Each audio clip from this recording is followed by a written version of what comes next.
Good morning, everyone, and welcome to Early Morning Horror. My name is Tristan. I will be your host today, and today we are going to be talking about Hokum. I just went and seen this movie last night at like 7:20. To be fair, well, it says 7:20, but we didn't get done till 7. It didn't start till 7:40. I'm sorry.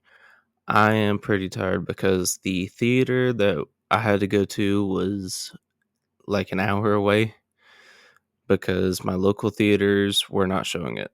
I got one that is like less than 15 minutes away. They weren't showing Hokum. I got another one that's 30 minutes away and they weren't showing Hokum. So I did what I had to do. Oh my God, the movie was so good. I loved it. Everything about it. If you follow me on Instagram, you would have seen my post last night.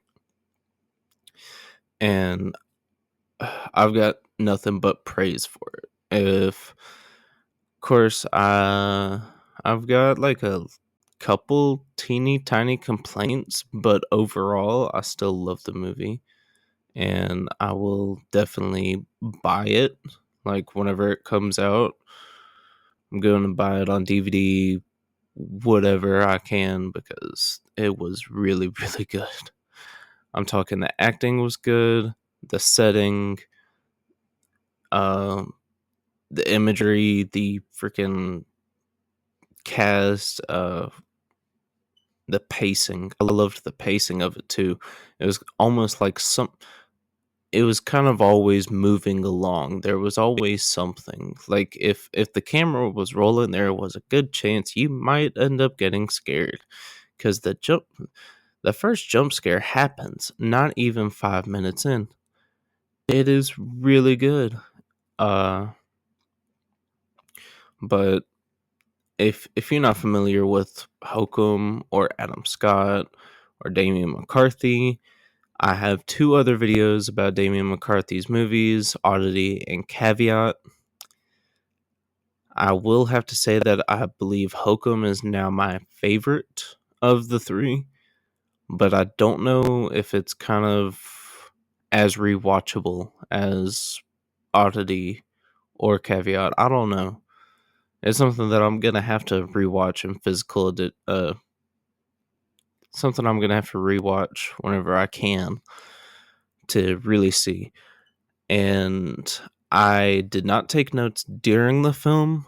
I took all my notes after the film, so there is a really good chance that I left out some details, especially when it comes to the scares, what the scares were, stuff like that. So I am going to try my best to give you guys at least a bit of a review, and after it comes out in physical edition, I may end up coming back and redoing this episode.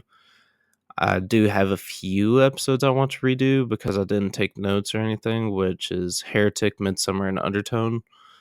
I would love to rewatch those movies, take notes, and then do another review of them so that way I can actually do a proper one. But okay, let's get started with a couple of the fun facts of God. Hokum. There you go. I forgot. Oh my God, I forgot the name. The director is Damian McCarthy, same guy that made Caveat and Oddity. He is this Irish director. All three films take place in Ireland. All three of them filmed in Ireland. Everything. The budget for this movie was $5 million, and opening weekend it ended up having $6.4 million. And it was primarily filmed in West Cork, Ireland, which I don't know anything about Ireland or geography there, so I don't know if that's like a very particular place or anything, but that's where it says it was filmed, primarily. The recurring rabbit theme through his work stemming from childhood fear from Watership Down. So, if you have seen both Caveat and Oddity, you would have noticed the rabbit making an appearance in both of those. In Caveat, it's pretty substantial. Like, you got to rely on that thing as a ghost detector. And in Oddity, it just shows up for a brief second on the shelf and does its little symbols. Of course, if you've seen the trailers for Hokum, you have more than likely seen that giant rabbit person looking thing. He looks creepy as hell, but uh it was approximately 2 months of film time. That's how long it took to record it. And it has a 107-minute runtime, which is not bad. I guess that is another complaint of mine. I wish that this movie was longer. I I I just love longer movies. I don't know if I should give like a if I should give like a numerical rating. Like, would anybody want me to do like? I think this movie was a 9.8 out of 10. Like, would anybody want that? I don't know, but I didn't even say. Oh my god, I'm struggling over here. We are currently recording at 3:15 in the morning, and I hope that you all have your cup of coffee or your energy drink or something. I think I need prayer as well because that witch creeped me out last night. But okay, now that I've gotten through my little fun facts and stuff, uh let's get into this movie talking about how the movie goes. So if you do not want this movie spoiled, I recommend stopping here. I don't give out spoiler warnings or anything. Mainly for the part that the only movies I cover are movies that are like out. This is the first time. No, this is the second time. First time was with Undertone, but that was also my first episode. I truly did not know what I was doing. So, we start this movie off kind of weird. We see a conquistador and some boy walking through the desert. And then the conquistador checks a map and then proceeds to take off his armor and his sword, dropping off some weight. And turns out it's characters in Adam Scott's book. I should look up his character's name. Well, I'm just going to keep calling him Adam Scott or Adam. But they are characters in one of Adam Scott's books. And he is writing the epilogue for it. But it is not long after that we kind of like look around. We see him drinking whiskey, kind of like a Stephen King style, I guess. We see that his parents are both in urns, in like these cool looking wooden urns. And it's dark throughout the house except for like a little bit of the staircase. And Adam Scott looks up, and at the staircase, there's somebody standing there. So he proceeds to shine his lamp over to see them, and they disappear. But the way that the camera is positioned is that like the camera's being shown on us, and we really can't see anything. So whenever he angles the lamp back down, there's something right beside him, and it scares him, scares me a little bit too. But I don't know, like it was so quick. I'm talking like not even 5 minutes in. Uh, but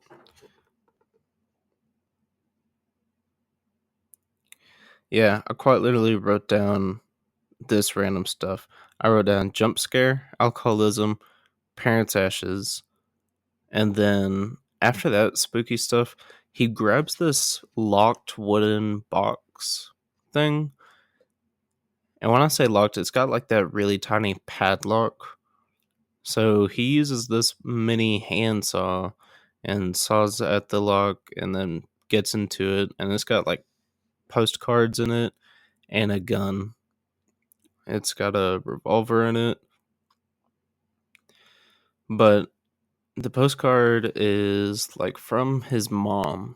And it says the name of their hotel, which I did not have written down. I did not stick it to memory. Like I said, I wrote down all these notes after the film, and it's just not something that stuck with my mind. But after looking at the postcard and seeing the big red oak or something, the next shot that we get is him driving in Ireland, and he's driving down this road, and he sees that there's somebody off to the left. He kind of gets distracted, looks over, then eventually he makes it to the hotel. And in the hotel, there is a guy trying to, I guess, fix up the paint on a car that this goat damaged. And he actually killed the goat with a crossbow. Adam Scott, he kind of like will put himself in situations, weirdly enough. Like he said, "Why'd you shoot it?"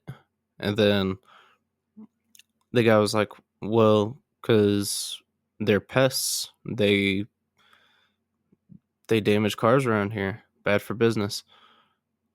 And then he's like, "You couldn't shoo it off?" Uh, and then it was like a little back and forth. Goats are stubborn. Not even with a water hose. It's like, Adam Scott, shut the fuck up. You're not from here. But he basically goes inside like right after that little exchange. And then there's this old guy talking to these kids about like a witch shackling lost souls and taking them to hell or something. A story to tell some kids that aren't yours, that you don't know. How amazing. And then Adam Scott says, "Hey, go find your parents." Like, and then Adam Scott told that old man to mind his business not that long after, because he rung the bell. Oh, and if you've watched Oddity, there is the haunted bell with the bellboy attached to it that will kill you.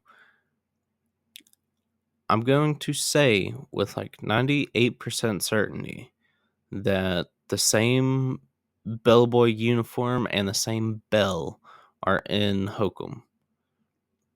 I don't know if that's linked, but I will go ahead and say that it would not surprise me if Damian McCarthy says, "Oh yeah, no, all three of these movies take place in the same universe," which just means avoid Ireland at all costs.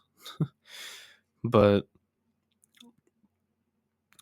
uh so yeah.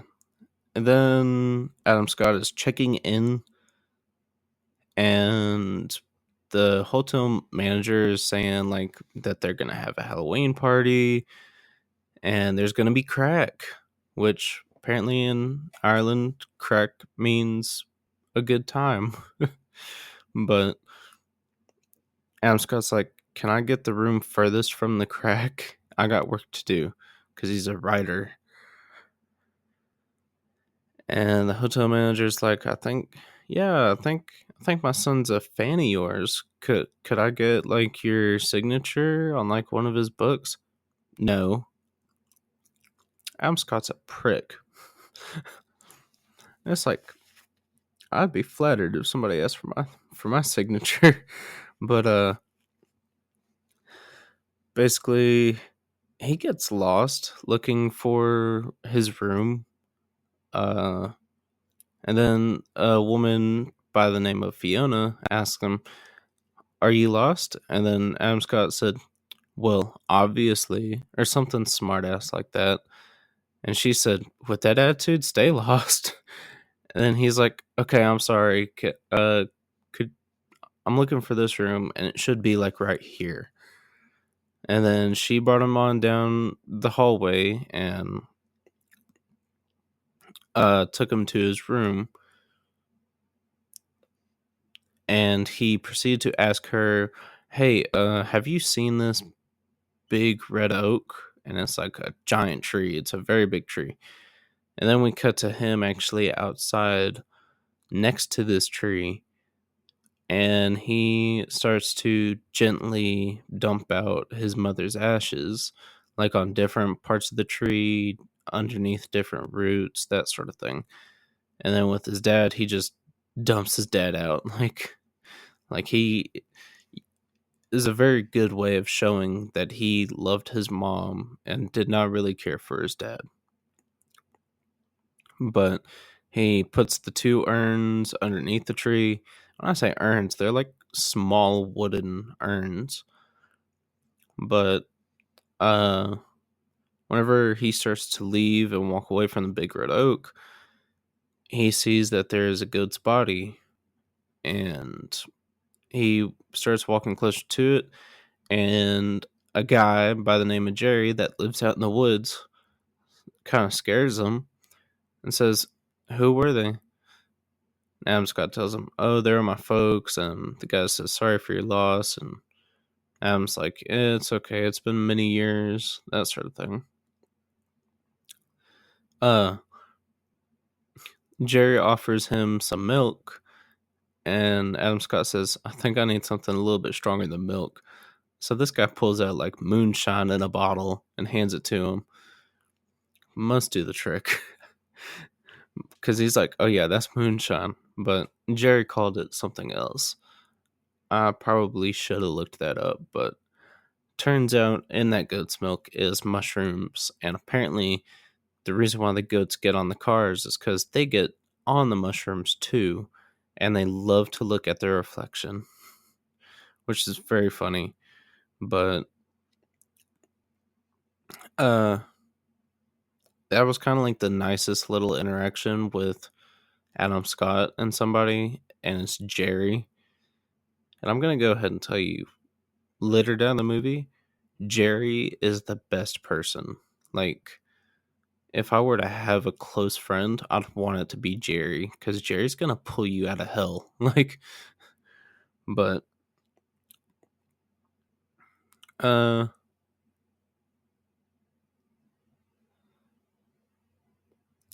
now, Adam is at the hotel bar, and he's talking to Fiona, telling her about his book, and she's like, well, that's a bleak ending.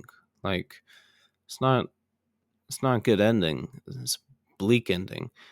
And he said, "Well, if there's ever a bad movie adaptation, maybe they will put a happy ending on it." But he is drinking quite a bit, and he ends up asking about the honeymoon suite, which the honeymoon suite is like caged off. Like, if you remember, like the old elevators that had like it was the weird like gate that was completely metal, that you might know what I'm talking about if you saw it. But they basically got this honeymoon suite locked off. So the way that it works is there's like this metal gate that you have to get through to get to the elevator, and the elevator takes you to the honeymoon suite. And it's all locked up nice and tight. And that is because the honeymoon suite is actually haunted, because there is a witch there. And Fiona really wants to go to the honeymoon suite because she wants to see if there's actually a witch there.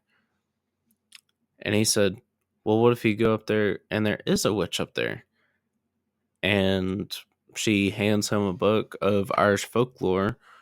And she said, "Well, if I ever see a witch, I will have chalk with me. Because with chalk, you can draw like protective circles and stuff like that. But I'll go ahead and say it. If I see a witch, specifically the one from Hokum, and I draw a circle, I'm not stepping out of that circle. Like, there's absolutely no way. But, uh, basically, he's talking to Fiona about this honeymoon suite, and then she says, "Hey, Albie, tell our guests here about the honeymoon suite." And Albie is the bellboy who is also a writer. He just doesn't get paid for it yet. But he was standing outside one day and the elevator opened up. He's standing outside this metal gate thing and he proceeds to use his lighter to try and see if there's somebody there. And he does see the witch's face in the elevator and it is very spooky. Whew. But uh basically, oh god, okay. But this bellboy is like a fan of Adam Scott's character and, tries to tell him that he's a writer and will you look at his, I can't remember what it's called. Will you look at, what I'm working on, that sort of thing. And Adam Scott proceeds to burn him with a spoon that he left on top of a candle because he's a dick. And then one of the other guys told Adam Scott that it'd be his last drink. And Adam Scott says, "You know what? Two bleak endings." He chugs it down and he goes back to his room, but he leaves his mother's postcard and his audio recorder. Oh, I forgot to mention, he did use the audio recorder to insult the bellboy by saying, "You gave me an idea for a character, which is a charismatic vacuum and cannot read a room," that sort of thing. Again, just him being a dick. But he goes to his room and Fiona and Albie are cleaning up and she's like, "Oh, he left his stuff here. I've got a bad feeling about this. I'm gonna go find him. Gonna give him his stuff back." So he goes to his room, knocks, no answer. Fiona gets Albie to open up the door because she's like, "I've got a bad feeling." And he is there and he hung himself an attempted suicide. He does wake up in the hospital after what we see is like his mom's hand uh, touches chest. Like it's a kind of like a this theme where his mom is always there watching over him. But after he wakes up and he gets discharged from the hospital, he goes back to the hotel to get the rest of his stuff and he wants to thank Fiona for, saving him. He gets the rest of his stuff back, but finds out that Fiona is missing. She went missing during the Halloween party. And cops don't know what happened. She quite literally just went missing that night. So the hotel manager basically mentions Jerry, how Jerry was the last one seen with her, and he also went missing not that long after his wife died. Which, yeah, it's kind of shady, but Adam Scott does go talk to the last person to have seen Jerry and Fiona talking, which was the guy that killed the goat earlier, and he is also like maintenance guy around the hotel, but He goes and talks to him, and this guy actually threatens Adam Scott by saying, if you want to look the same as your passport image, you better leave right now and go home. But Adam Scott goes out, and he actually ends up finding Jerry. Well, he finds Jerry's van, and then goes in the back of it, and Fiona's book of Irish folklore is back there. And Jerry does say, I mean, we're friends. She was letting me borrow it. And he actually stole the key. He broke into the hotel owner's house to steal the key to the honeymoon suite because he says when he was breaking into the hotel, the bell, the manual bell for room service to honeymoon suite was going off, and he saw Fiona's ghost pointing up at the bell. So he is convinced that Fiona's at the honeymoon suite, and Adam Scott goes with him to go check it out that night. After they're like, okay, coast is clear, we're going in. Adam Scott has the key to get inside, and Jerry's the smart one, and he says, I'm going to go get the crossbow. Which he does, but when he does, the hunter guy proceeds to choke him out. Adam Scott's in like a different part of the room. He's in like the lobby, and he ends up hiding a little bit while the hunter guy takes Jerry away. But this guy says that he's taking Jerry to the police station. So Adam Scott's like, okay, I've got the key and I've got a lantern. I will go look for Fiona at the honeymoon suite. He goes up there. He looks around. He does not see anyone. It's just a creepy room. It's got like a shit-filled bathtub, and it's got cobwebs everywhere. It's dirty. It hasn't seen a dust mop in forever. It hasn't seen a regular mop in forever. But he ends up drinking a little bit, then passing out. I will say that there was probably some creepy stuff happening during all this. This is another reason why I say my details are going to be off, because I'm not going to remember where the scares were or what they were. So, yes, work with me.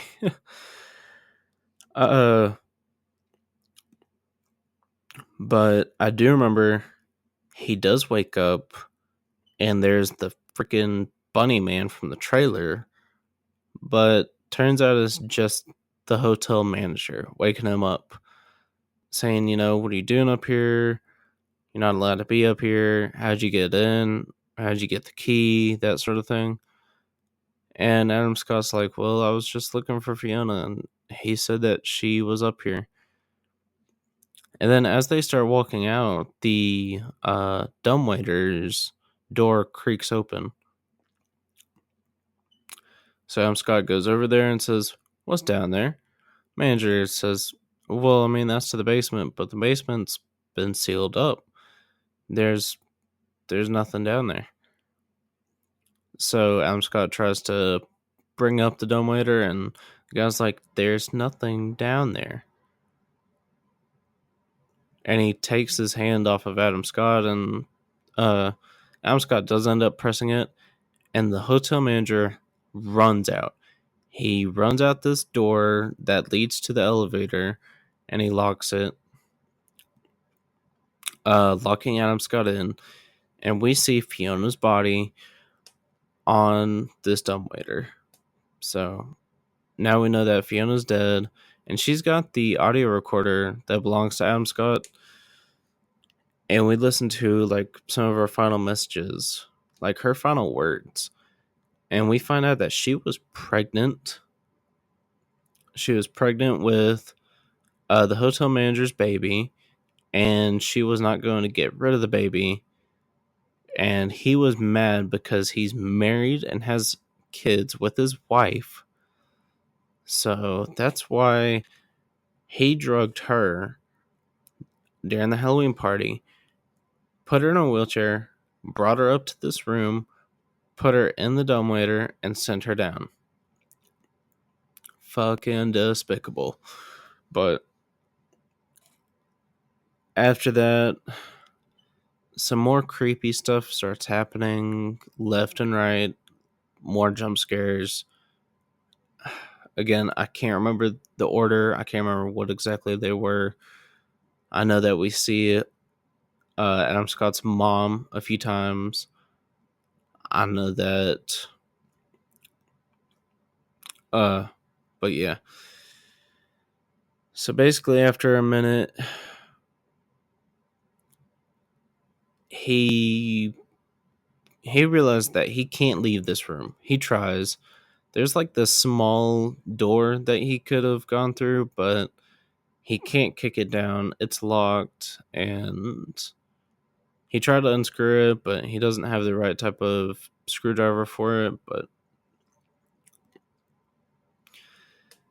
so he sees that there's a fire exit in the basement, and he rigs up this thing because there's like this bell where it's like the child swinging a hammer and hitting the bell. So he just removes the bell and he tests it out to see if it will press the button and will it send for it, because apparently, according to the audio tape, you cannot get the dumbwaiter back up without pressing the button that is in the honeymoon suite. So he rigs us up to where he'll basically always have a way to get out. So he goes down there with his lamp and he starts looking around, and there's like a bunch of random stuff hanging up. And then he sees, like, in the very back wall, there is like chalk symbols and what looks like a door of some sort, like all drawn on there. So he picks up this chalk because, of course, he's gonna pick up the chalk. And he gets back. No, he doesn't get back. He sits down and he drinks for a while because he finds out that the fire exit has been sealed off.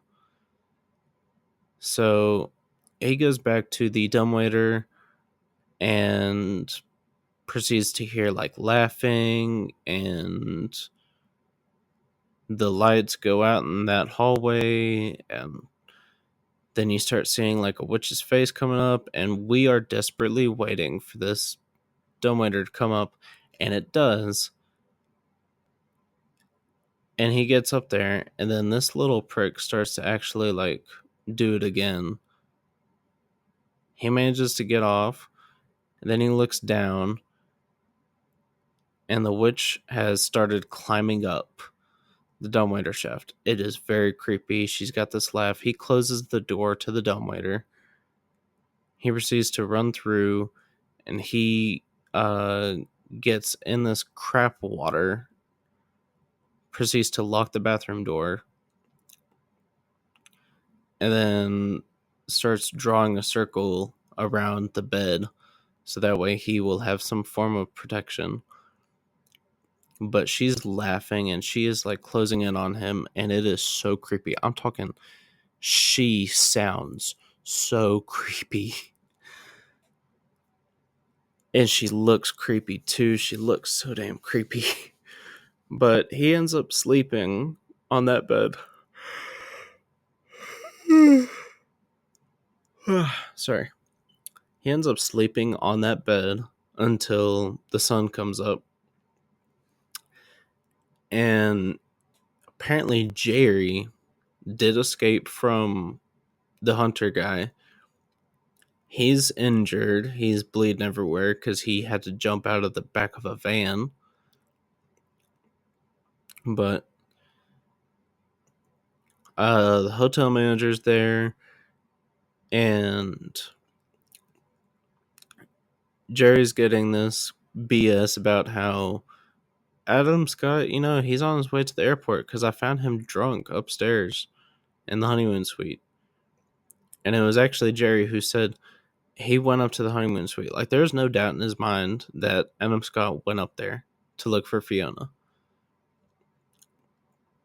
But Jerry's trying to signal down using the bell, but Jerry could not hear the bell because he started going outside after the manager kind of talked him into the idea that he left. And Jerry proceeds to come back and say, Fiona always told me never to ignore when I had a bad feeling. And I have a bad feeling.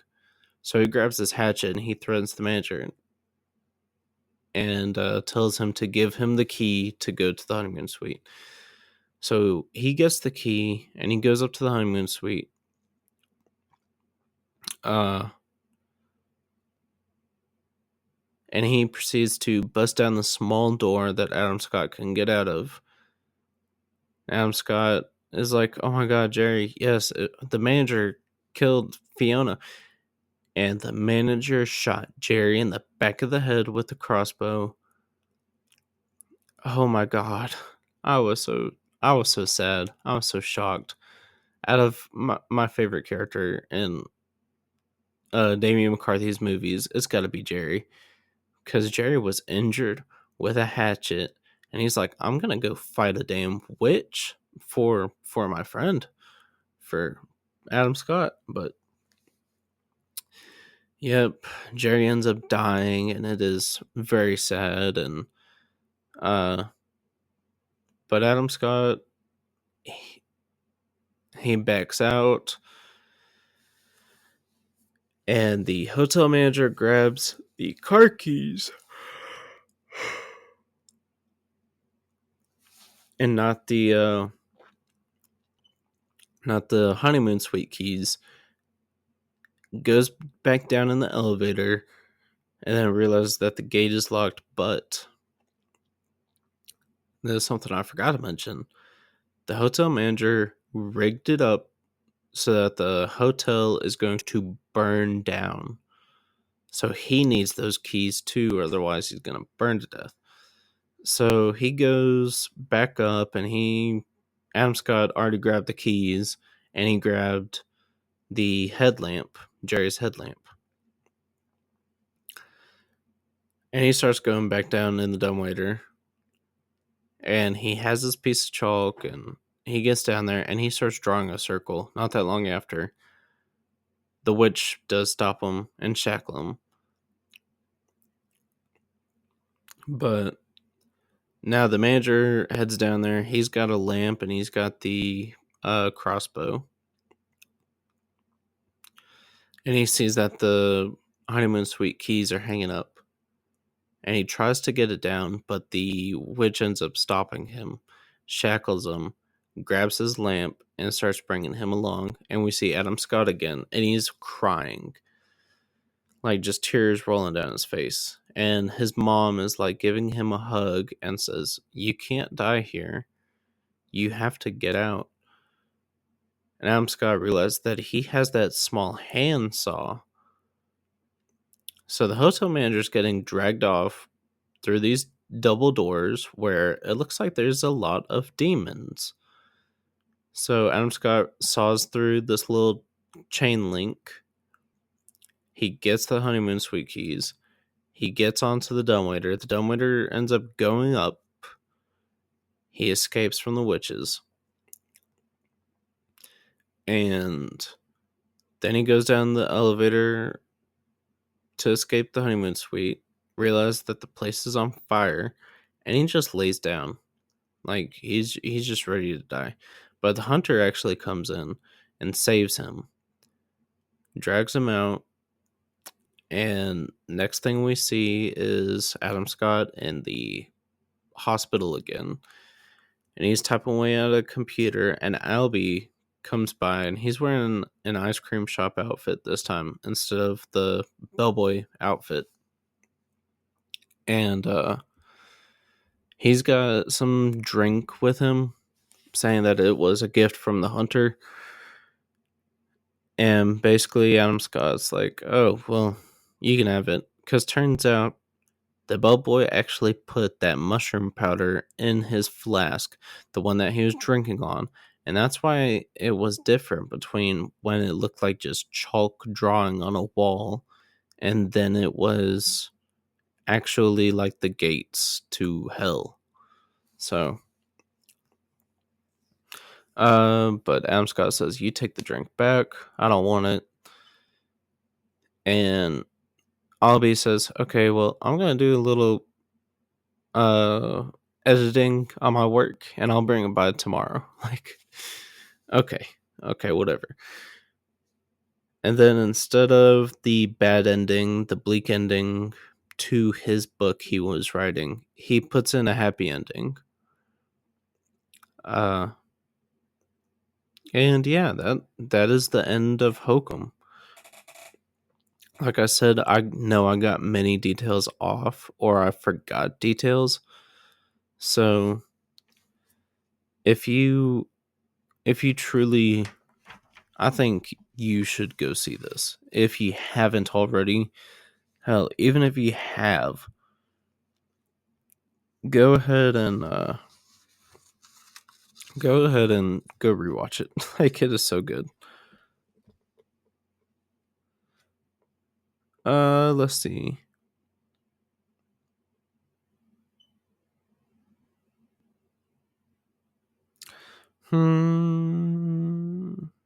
Okay.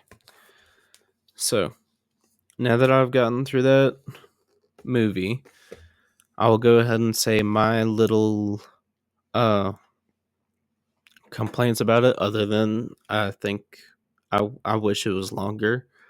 I do wish that we got to see more of the witch, because although she is pretty much always there in like the last maybe 20 minutes, not even 20 minutes maybe, I do wish we could have seen more of her throughout the film. Like little just pop-ups here and there, something like that. And the bunny creature thing that he seen while he was tripping. I really wish we could have seen more of that. Oh, I did forget to mention, we also saw the bunny talking about him and his childhood, because I forgot to mention this, but he is actually the one that killed his mom. He was playing with his dad's gun and accidentally killed her by shooting her in the head. And yeah, it's pretty dark, pretty sad. But like I said, I love this film. Out of the three, I think this is my new favorite. I cannot wait for it to come out on physical copy so that way I can own it. And I'm going to go ahead and say that I think my next episode is probably going to be like a bonus episode. I actually got the idea for my next episode from the Freaks and Ghouls podcast. It was her first episode, and she did her favorite horror movie moments. So I'm going to go through like all the horror movies I own, and I'm going to pick out of like my favorite ones, and I'll pick a favorite from those. So that'll be my next episode. I don't know when I'm going to do another movie review, probably next week. And I do not know what movie. I'm thinking Ready or Not, but maybe. I don't know. So yeah, that was Hokum, directed by Damian McCarthy. Phenomenal film. I love it. Absolute cinema. Like, it was so good. I'm so glad that it was as good as I was expecting, if not better, because I think that's one of those bad things, that you get the idea that a movie will be so good when you go into theaters and then you're let down. But no, this surpassed my expectations. I loved it. It was so good. But yeah, I hope that you all have a wonderful day, and I will see you all in the next episode. Bye bye.